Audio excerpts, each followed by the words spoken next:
So ಈಗ ಕರಾವಳಿಯಲ್ಲಿ ನೀವು ಫೈರ್ ಬ್ರ್ಯಾಂಡ್ ಅಂತಾನೆ ಗುರುತಿಸ್ಕೊಂಡಿರೋದು, ತುಂಬಾನೇ ಏರು ಧ್ವನಿಯಲ್ಲಿ ಮಾತಾಡಿ ಎಲ್ಲರೂ ಅಲ್ಲಿ ಮೌನವಾಗಿ ಮಾಡುವಂತಹ ಒಂದು ಕೆಪಾಸಿಟಿ ಇರುವಂತವ್ರು.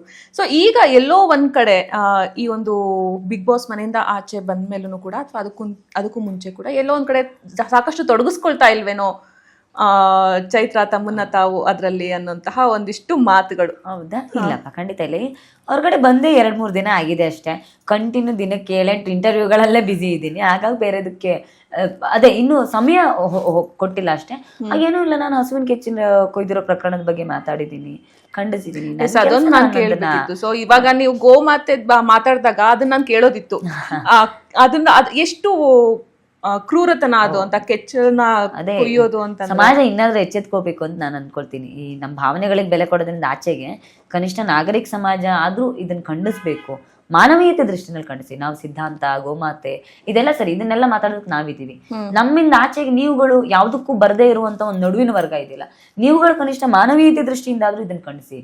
ಸೋಕಾಲ್ಡ್ ಪ್ರಾಣಿದಯಾ ಸಂಘಗಳು ಬರೀ ನಾಯಿ ಬೇಕಿಗೆ ಮಾತ್ರ ಬರೋದಲ್ಲ, ಈ ಹಸುವಿನ ಇದ್ರಲ್ಲೂ ಬನ್ನಿ ಅಂತ ನಾನು ಕೇಳ್ತೀನಿ. ಅಲ್ಲ, ಅದು ಎಷ್ಟು ಮಟ್ಟಿಗೆ ಒಂದು ಆ ವ್ಯಕ್ತಿ ಸ್ಯಾಡಿಸ್ಟ್ ಆಗಿರ್ತಾನೆ, ವಾತಾವರಣ ಅಂತ, ಜನಗಳ ಅವ್ರು ಬೆಳೆಯೋ ವಾತಾವರಣ, ಅವ್ರ ಒಳಗಡೆ ತುಂಬಿಕೊಂಡಿರುವಂತ ಕ್ರೌರ್ಯದ ಪ್ರತಿಬಿಂಬ ಅದು ಅಂತ ನಾನು ಅನ್ಕೊಂತೀನಿ. ಈ ತರ ವಿಷಯಕ್ಕೆ ಜಾಸ್ತಿ ರಾಜಕಾರಣಿಗಳಾಗಿರ್ಬೋದು, ಅದಕ್ಕೆ ಸಂಬಂಧಪಟ್ಟ ಅಧಿಕಾರಿಗಳಾಗಿರ್ಬೋದು ಧ್ವನಿ ಎತ್ತೋದಿಲ್ಲ. ನಾವು ಎಷ್ಟೇ ನ್ಯೂಸ್ ಮಾಡಿದ್ರು ಕೂಡ ಅದು ಅಷ್ಟರ ಮಟ್ಟಿಗೆ, ನಾವು ಮಾಡಿರೋ ಹೈಪ್ ಕೊಟ್ಟಿರೋ ನ್ಯೂಸ್ ಕೂಡ ಅವ್ರು ಅದನ್ನ ಸಾಕಷ್ಟು ಸೀರಿಯಸ್ ಆಗಿ ತೆಗೆದುಕೊಳ್ಳಲ್ಲ. ಯಾಕೆ ಈ ತರ ಗೋಮಾತೆ ಅಂತ ಅಂದ ತಕ್ಷಣ ಯಾಕೆ ಈ ತರದೊಂದು ನೆಗ್ಲಿಜೆನ್ಸಿ ಎಲ್ಲರಲ್ಲೂ ಬರುತ್ತೆ ಅಂತ? ಸೆಲೆಕ್ಟಿವ್ ವಾದ ಅಂತ, ಎಲ್ಲಿ ನಮ್ಮ ವೋಟ್ ಬ್ಯಾಂಕ್ ಕಳ್ಕೊಳ್ತೀನೋ ಅನ್ನೋ ಭಯ ಬಹಳ ಜನಕ್ಕಿದೆ. ಅದೇನಾ, ಅದು ನಾನು ಅನ್ಕೊಳ್ತೀನಿ, ಸಮಾಜ ಅದನ್ನ ನೋಡ್ಬೇಕು ಅಷ್ಟೇ. ಸಮಾಜಕ್ಕೆ ಅದನ್ನ, ಜನಗಳಿಗೆ ಅದನ್ನ ತೂಕ ಹಾಕೋ ಶಕ್ತಿ ಇದೆ, ಅವ್ರು ಅದನ್ನ ಗಮನಿಸ್ಲಿ ಅನ್ನೋದು ನನ್ನ ಇಚ್ಛೆ ಅಷ್ಟೇ. ಸಾಮಾಜಿಕ ಚಟುವಟಿಕೆಗಳಿಗೆ ತೊಡ್ಕೊಳ್ಳುವಂತಹ ಚೈತ್ರ ರಾಜಕೀಯಕ್ಕೆ ಎಂಟ್ರಿ ಕೊಡ್ತಾರಾ? ಸದ್ಯಕ್ಕಂತೂ ಖಂಡಿತ ರಾಜಕೀಯದ ಯೋಚನೆ ಇಲ್ಲ. ಅದೇ ಇಲ್ಲಿ ತನಕವೂ ಯಾವ್ದನ್ನು ತುಂಬಾ ಪ್ಲಾನ್ ಮಾಡಿ ನಾನು ಹೋದೋಳಲ್ಲ. ಸಾಮಾಜಿಕ ಜೀವನಕ್ಕೆ ಬಂದಿದ್ದೆ ಪ್ಲಾನ್ಡ್ ಅಲ್ಲ, ಜರ್ನಲಿಸ್ಟ್ ಆಗಿದ್ದವಳು ದಿಢೀರ್ ಅಂತ ಬಂದೆ.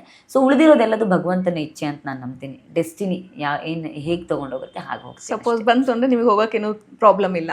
ಬಂತು ಅಂದ್ರೆ ಅದೇ ಭಗವಂತನ ಹತ್ರ ಕೇಳ್ತೀನಿ, ಭಗವಂತನ ಒಪ್ಪಿಗೆ ಸಿಕ್ಕಿದ್ರೆ ಮುಂದೆ ಹೋಗಿ ಅಷ್ಟೇ.